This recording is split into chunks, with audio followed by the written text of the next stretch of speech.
Hello everyone. So today we will be studying about Parkinson's disease and the PT management of Parkinson's जो हम न्यूरोफिजियोथेरेपी में जो हम इसका PT मैनेजमेंट करते हैं पार्किंसंस का we will be studying about that in this video. So basically Parkinson disease होता क्या है? पार्किंसन डिजीज एक डिसऑर्डर है सेंट्रल नर्वस सिस्टम का जो कि ज्यादातर mostly it affects the movements and इसमें होता क्या है, इसमें हमारे जो नर्व सेल्स हैं वो ब्रेन में डैमेज हो जाते हैं जिसकी वजह से ब्रेन के अंदर डोपामिन के लेवल्स कम हो जाते हैं और हमें पार्किंसन के सिम्टम्स देखने को मिलते हैं.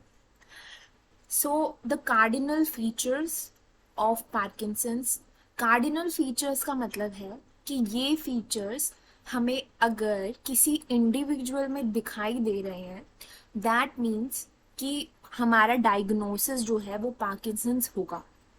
ठीक है, इनको आप याद कर सकते हैं ट्रैप से. टी मतलब ट्रेमर. जो इंडिविजुअल है जिसको पार्किंसन डिजीज है अगर उसको ट्रेमर शो हो रहे हैं, tremor is basically this movement. This is pill tremors. Then rigidity.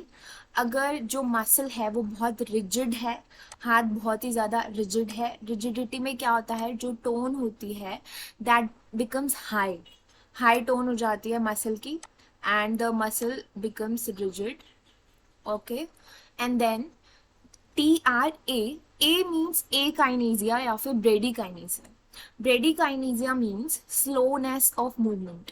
कोई भी मूवमेंट अगर जो पर्सन है वो कर रहा है अगर वो मूवमेंट स्लो है, like if the person is walking and the person is walking very slowly, then that means कि okay it's a feature of Parkinson.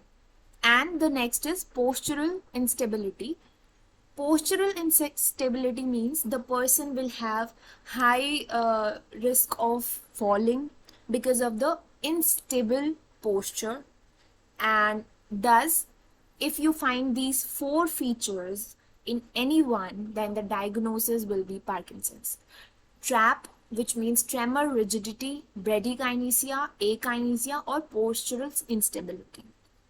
Fine, ये तो हो गए हमारे कार्डिनल फीचर्स. हम कैसे जानेंगे कि किसी इंडिविजुअल को पार्किंसन है कि नहीं है. इसके अलावा हमारे को जो पार्किंसन के सिम्टम्स में देखने को मिलता है वो है ज़्यादातर जो पर्सन होगा उसको टर्निंग में प्रॉब्लम होगी. Like if the person is walking, if the person is walking and he has to take a turn and then come like take a turn and then change the direction, then the person will face problem in turning around and the movement will be slow, the person will have fear of falling. So all these things will be there in the Parkinson disease. All right, then the next is, this is the definition. Parkinson disease is one of the most common neurodegenerative disorder. It's a neurodegenerative disorder in which I have already told you कि nerve cells damage हो जाते हैं and जिसकी वजह से there is a decrease in the dopamine level. So Parkinson is the neurodegenerative disorder which causes a wide variety of motor symptoms such as bradykinesia, resting tremor. Resting tremor मतलब कि जो person है, when the person will be in the state of resting, then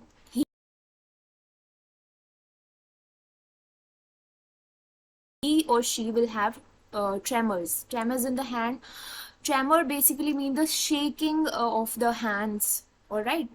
And then rigidity, the tone will be high, muscle tone, and the posture will be rigid and postural instability. यही चार इसके cardinal features हैं. इन्हीं को यहाँ पे भी लिखा है कि इट्स अ न्यूरोडिजेनरेटिव डिसऑर्डर जिसमें wide variety of motor symptoms होते हैं जैसे कि bradykinesia, resting tremor, rigidity, postural instability और नॉन मोटर सिम्टम्स भी शो होते हैं इसमें.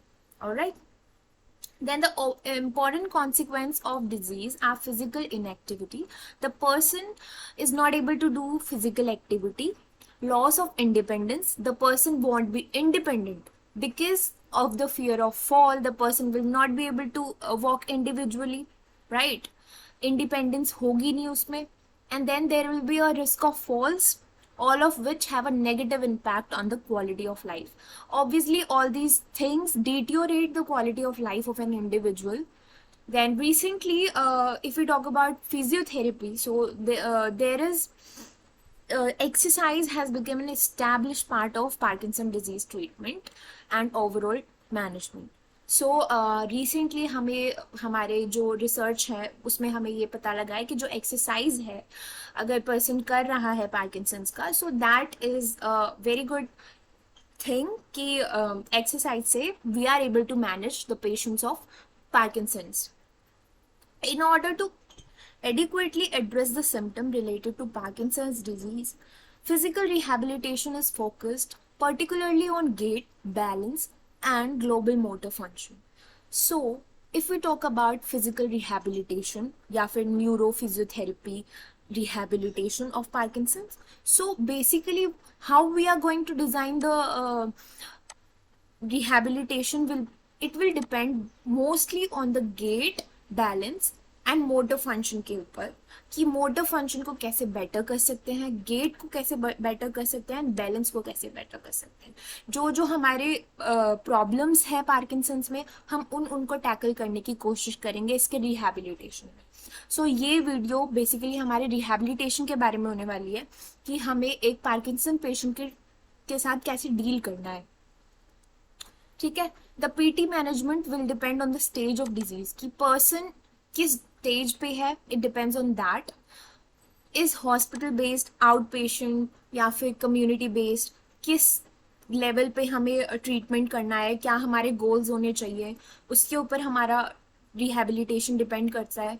और एक्टिविटीज़ जो कि फंक्शनल है उसको हमें प्रैक्टिस करवाना है पेशेंट को. फंक्शनल एक्टिविटीज़ को के ऊपर ज़्यादा फोकस करना है. ठीक है. फिजियोथेरेपी इंटरवेंशन में what are the aims of physiotherapy. So in early stage, what is the aim is to prevent inactivity.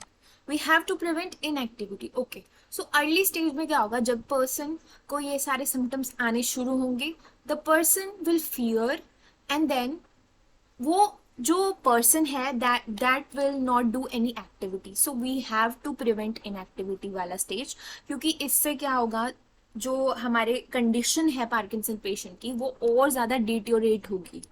ठीक है. प्रिवेंट फियर टू मूव और fall. The person will have a fear of falling, so we have to prevent that fear.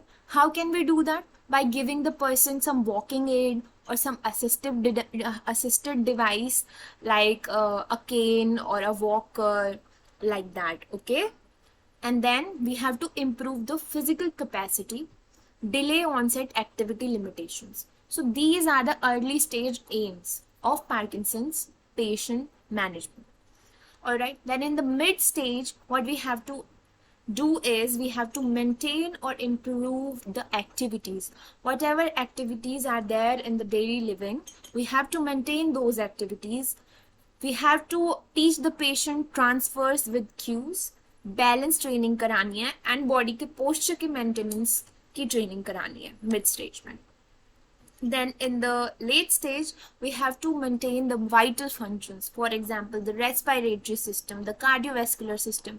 We have to focus on maintenance of those systems. Then we have to prevent contractures. Why contractures will happen? Because the person will be inactive and there will be muscle wasting, because of which there will be contractures in the muscle. Okay, due to inactivity mostly. And then we have to prevent the pressure source. All right, because late stage tak aate aate the person may become bedridden, and thus we have to prevent the pressure source. We will discuss about it like in detail abhi kuch slides mein. Then we have to do support care. All right. Then this is the management. Management में हमें क्या क्या करना है. First हमारा होगा relaxation exercises हमें person को सिखानी है. जैसे कि रिलैक्सेशन में हमारा आएगा सुपाइन में हमें slow side to side head rotation कराना है. The person will be in supine position and उसको हमें slow side to side head rotation कराना है, जिससे क्या होगा, रिलैक्सेशन. ठीक है. हुक लाइन में, हुक लाइन क्या होता है, हुक लाइन होता है हमारा, wait let me show you, this is the person sleeping in supine, this is the head and the person and the legs. So there will be this position, you know, the knees will be 90 degree flexion and there will be a little flexion at the hip. So this is a hook line position. Hook line में the lower trunk rotations हमें करानी है, जो हम ऐसे नी को bend नहीं करते हैं साइड बाय साइड, वही वाली पोजीशन हमें करानी है, ठीक है। डीप ब्रीदिंग एक्सरसाइजेस करानी है। डीप ब्रीदिंग एक्सरसाइजेस किस चीज के साथ कंबाइन होंगी, इसको हम पीएनएफ के साथ कंबाइन करेंगे। बायलेटरल सिमेट्री मतलब दोनों साइड में हमें D2F D2 फ्लेक्शन पैटर्न कराना है, combined with inspiration and expiration combined with bilateral D2E। D2F और D2E कराना है, जैसे कि इस इमेज में हम देख सकते हैं, ये D2F पैटर्न है फ्लेक्शन का, दिस इज द पैटर्न। इसको हमें इंस्पायरेशन और एक्सपायरेशन के साथ कराना है, डीप ब्रीदिंग के साथ D2F और D2E कराना है। अगर PNF के ऊपर आपको वीडियो चाहिए तो मैं वो अलग से बना दूंगी। रॉकिंग चेयर कराना है, rocking chair, then relaxation audio tapes, we can recommend relaxation audio tapes to the patient. Then yoga में we can recommend relaxation and we can teach them deep breathing exercises with slow stretching. All these things are helpful in relaxation. Then we can teach them stress management techniques, lifestyle modifications कर सकते हैं, है ना। Flexibility exercises, flexibility में भी हमारा PNF होगा। PNF में हम क्या करेंगे, पीएनएफ में हमें यूनिलेटरल और बायलेटरल सिमेट्रिकल पैटर्न्स करने हैं, D2F लोअर एक्सट्रीमिटी का और D2E, ठीक है। Then these are the flexibility exercises जो नेक साइड में करके we can do this stretching, and then this one, this is the hook line में trunk rotation, and then this is the back extension exercise, trunk rotation again, okay। all these exercise we can recommend। ये chest stretch है, ये pectoralis major का stretch होता है इस position में, और V position में भी हम कर सकते हैं major के लिए, P major। Then we have this is the calf stretch, all right। these are some of the stretching exercises which we can recommend to the Parkinson patient। then mobility exercises में हमें mobility exercises patient को बताना बहुत important है, क्योंकि bed mobility activities क्या है, हमारी लेट स्टेज में हमें प्रेशर सोर्स को प्रिवेंट करने में बहुत हेल्प करेंगे। जैसे कि बेड मोबिलिटी में हम करा सकते हैं उन्हें, प्रोन में we can do prone quadruped position, prone में extension, side to side rotation, rolling, all these exercises will be bed mobility exercises, all right। then sitting control कैसे facilitate करेंगे, trunk का control कैसे facilitate करेंगे, हम इनको improve कर सकते हैं by a Swiss ball। Swiss ball के ऊपर हमें mobility, pelvic की mobility teach करनी है patient को, और बाद में हम stationary surface पे कर सकते हैं। इससे क्या होगा, trunk की stability देखो, trunk की stability बनेगी, ठीक है। तो सबसे पहले we start with the Swiss ball to improve the pelvic mobility or pelvic area mobilization, all right। then reaching should be practiced in all directions। अब पोस्चर को मेंटेन करने के लिए, क्योंकि पोस्चरल इंस्टेबिलिटी हमारी प्रॉब्लम है, तो उसको मेंटेन करने के लिए वी कैन टीच सारे डायरेक्शंस में reaching exercise, like forward to backward reaching, है ना। ऐसे पर्सन को बोलना है कि इधर रीच करो, इधर रीच करो, and all that. weight shifting and stepping movements to promote pelvic rotation। pelvic rotation को promote करने के लिए we can recommend weight shifting, मतलब एक leg पे पहले weight डालना है, उसके बाद दूसरे leg पे weight डालना है। तो इससे क्या होगा, weight shifting exercises होगी, जिससे क्या होगा, हमारे pelvic की rotation भी हो रही है और stability भी आ रही है, postural stability भी आ रही है। then exercise therapy में हम we can recommend the aquatic therapy, positive effects of hydrotherapy जो है वो अब एज एवरीवन नोज कि we have some very some properties of water like hydrostatic pressure, gravity, buoyancy, all these properties, turbulence, which may increase the exercise effect. ये सभी कैसे exercise का effect show करते हैं? जैसे कि if we talk about buoyancy is the force which is upward force by the water, right? Buoyancy क्या है? अपवर्ड फोर्स है वाटर का जो कि हमारे ऊपर लगता है। जैसे जो जितना हम वाटर के ऊपर फोर्स लगा रहे हैं उतना ही फोर्स हमारे ऊपर बायंसी लगा रही है। सो बायंसी में को यूज करके हम एक्टिव असिस्टेड और रेजिस्टेड दोनों टाइप की एक्सरसाइजेस कर सकते हैं। Again aquatic therapy is a individual topic. If you want me to explain it, I will upload another video on hydrotherapy जिसमें I will explain all these things in detail. Another advantage of hydrotherapy for special populations such as individuals with Parkinson disease is the ability to complete movements that are no longer possible on land.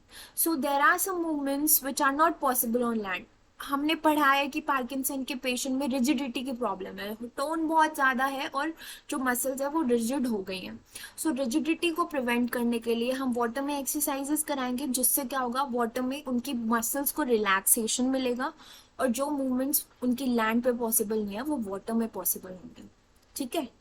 Furthermore, water exercises require postural adjustments, provide additional sensory information, and stimulate the proprioceptive system, all of which improve balance. So balance improvement के लिए भी hydrotherapy is very very good option for such patients.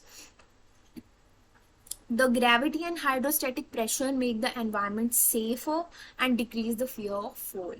All right. The warm water temperature may reduce rigidity. वही बात आ गई है जो मैंने अभी एक्सप्लेन करी कि हाइड्रोथेरेपी पूल में जो टेम्परेचर होता है वाटर का that is a bit warm, जिससे क्या होता है हमारा मसल में रिलैक्सेशन मिलता है एंड जो वाटर की बायंसी है वो अनलोड करती है लिम्ब को, क्योंकि नीचे से वाटर ऑलरेडी फोर्स लगा रहा है तो हमें हमारा जो वजन होता है ना वाटर में वो कम हो जाता है। ठीक है, तो लिम्ब को अनलोड करता है, जॉइंट्स को अनलोड करता है वाटर और इंक्रीज करता है रेंज ऑफ मोशन को, मोबिलिटी को। Then combining hydrotherapy with other therapies is more effective than using land-based therapy alone or usual care to improve functional mobility. It is well known that functional mobility and balance improvements are important to reduce the risk of fall. मतलब कि जो balance हमारा इससे hydrotherapy से बन रहा है इसमें क्या होता है, ये इम्पॉर्टेंट है, रिस्क ऑफ फॉल्स नहीं होता है, the patient will not have a risk of fall, it will facilitate the activities of daily living and it will improve the independence of the patient. Alright, than balance training. Balance training में हम क्या कराते हैं, सबसे पहले हम balance training में weight shifts कराते हैं। वेट शिफ्ट कैसे कराएंगे, जैसे पेशेंट को बोलेंगे कि सिटिंग से स्टैंडिंग में आओ, स्टैंडिंग से सिटिंग में जाओ, तो ये वेट शिफ्टिंग से क्या होगा, हमारा बैलेंस इंप्रूव हो रहा है पेशेंट का। ठीक है, देन कॉम्प्लेक्सिटी उसमें इंक्रीज कर देंगे वेट शिफ्टिंग में, जैसे कि हमने weight standing to sitting to standing करने के लिए बोला है और उनको ये भी बोल दिया है कि अपर एक्सट्रीमिटी से उनको कोई एक चीज को उठाना है, जैसे कि हमने कहा है कि आप खड़े हो जाओ और खड़े होकर आपको नीचे से बॉल पिक करनी है। सो ऐसे हम कॉम्प्लेक्सिटी इंप्रूव कर सकते हैं जिससे कि हमारी बैलेंस इंप्रूव होगा। मूवमेंट में ट्रांजिशंस डाल सकते हैं, मूवमेंट को हम अलग अलग तरीके से ट्रांजिशंस डाल सकते हैं। बैलेंस ट्रेनिंग करा सकते हैं जिम्नास्टिक बॉल पे, जो अभी स्विस बॉल बताई थी वही वाली चीज यहाँ पे भी दी गई है कि बैलेंस ट्रेनिंग के लिए हम स्विस बॉल या जिम्नास्टिक बॉल को यूज कर सकते हैं। Externally induced perturbations. Perturbations are exactly the outward. Sorry, perturbations are the outside forces जो कि पेशेंट के ऊपर थेरेपिस्ट लगा रहा है। जैसे कि थेरेपिस्ट ने पेशेंट को कोई भी पुल दे दिया या पुश दे दिया, तो that is the perturbation. So external perturbation दे सकते हैं जिससे बैलेंस ट्रेनिंग होगी and the use of various sensory and environmental conditions. Virtual reality training.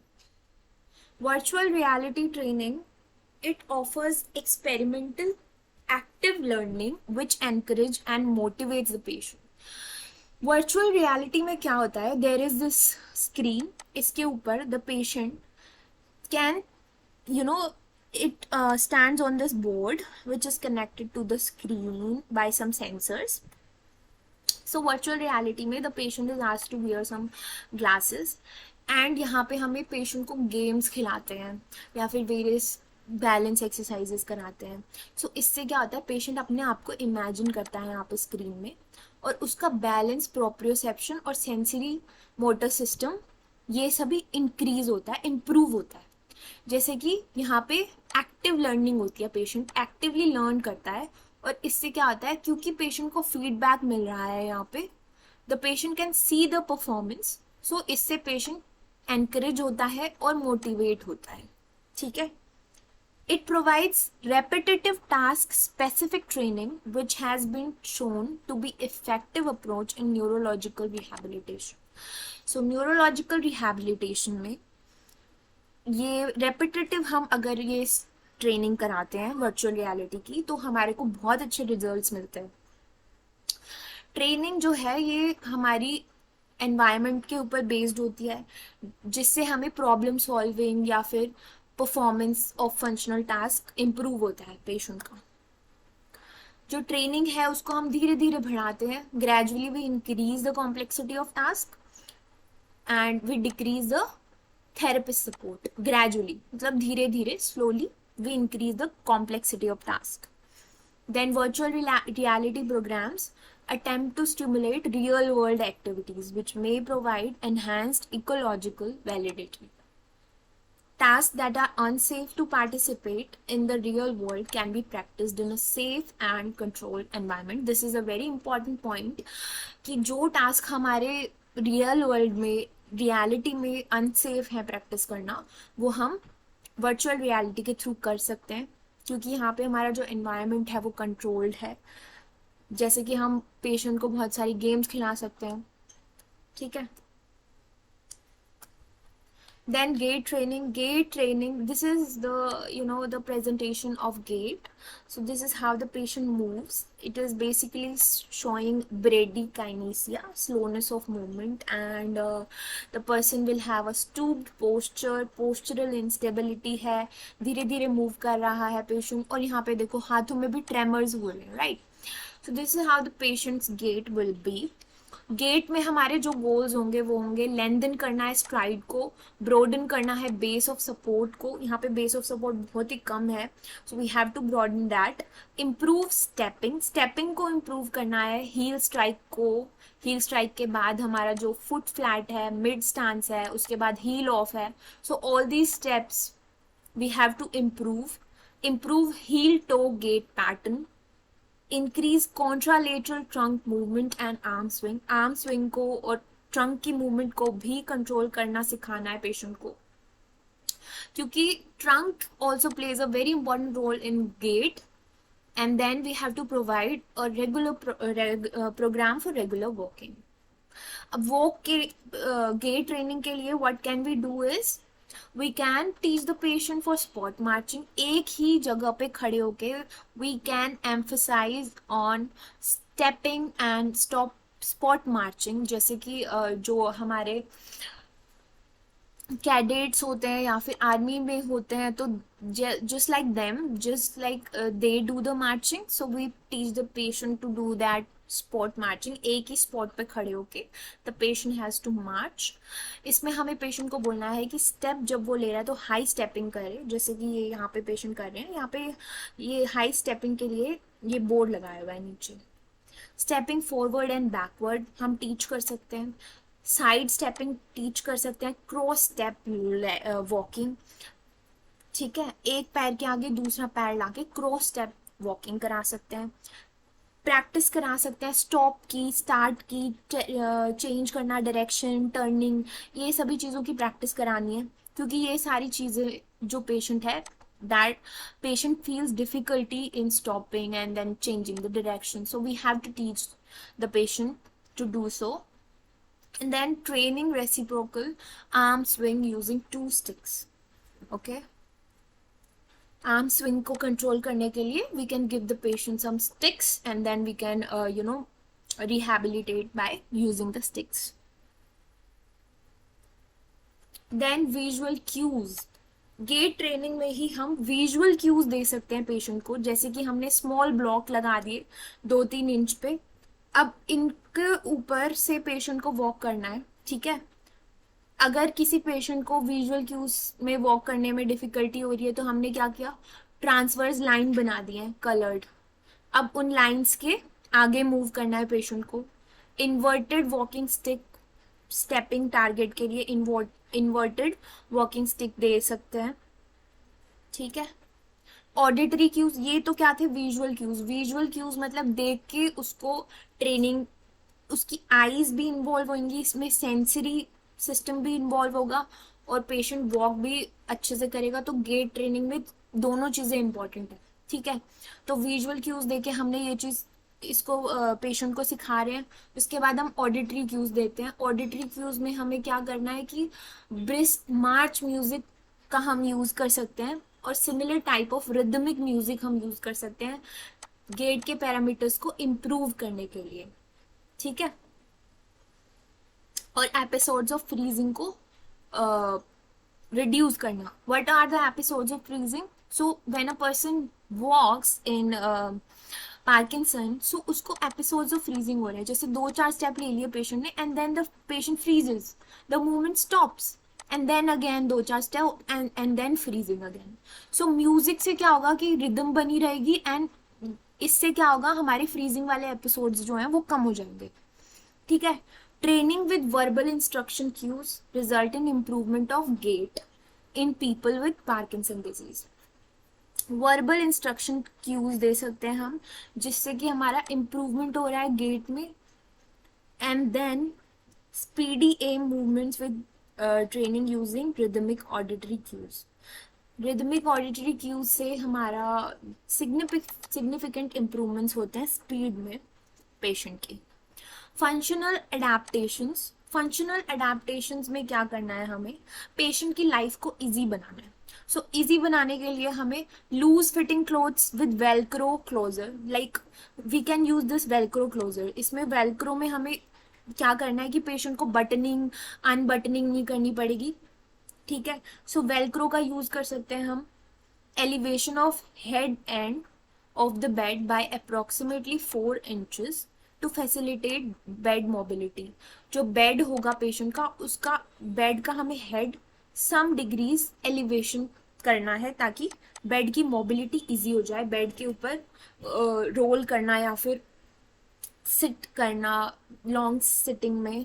So that all that उन सभी चीज़ों को फैसिलिटेट करने के लिए हमें बेड का एलिवेशन करना है हेड का। सैटिन शीट्स लगा सकते हैं नाइट ड्रेस में, वी कैन यूज सैटिन, क्योंकि सैटिन जो है that is a very soft thing, so it will reduce friction. Then use of foam chairs, arm rest, chair के ऊपर आर्म रेस्ट हो, ठीक है, we can use that.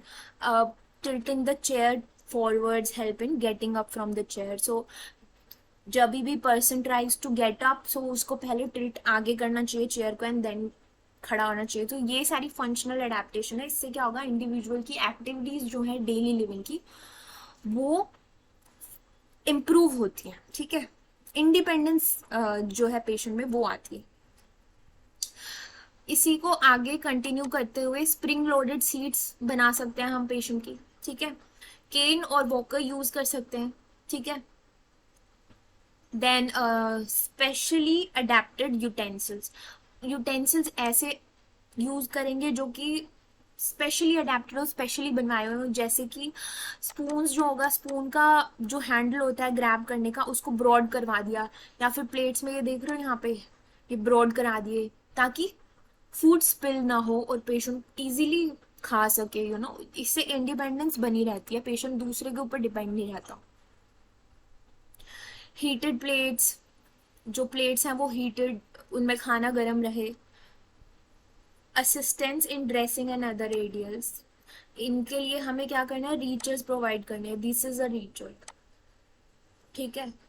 Richer में क्या होता है कि एक साइड से ग्रैब करता है पेशेंट और दूसरी साइड से उसे अगर कोई चीज चाहिए होती है तो he can use richer. Then aerobic conditioning, aerobic exercises for cardiovascular health, for maintaining the cardiovascular health of the patient. We recommend the aerobic exercises जो कि इंटेंसिटीज इनकी सब मैक्सिमल होनी चाहिए जिससे कार्डियोवैस्कुलर और मेटाबॉलिक रिस्पॉन्सेज बने रहते हैं. जैसे पेशेंट को बोलना है कि डेली वॉकिंग करनी है. Alright. Then intermittent exercises with repetitive exercise rest periods for those patients who are elderly and deconditioned. Group and home exercises, patient and family education is also very important. So with this we end with the topic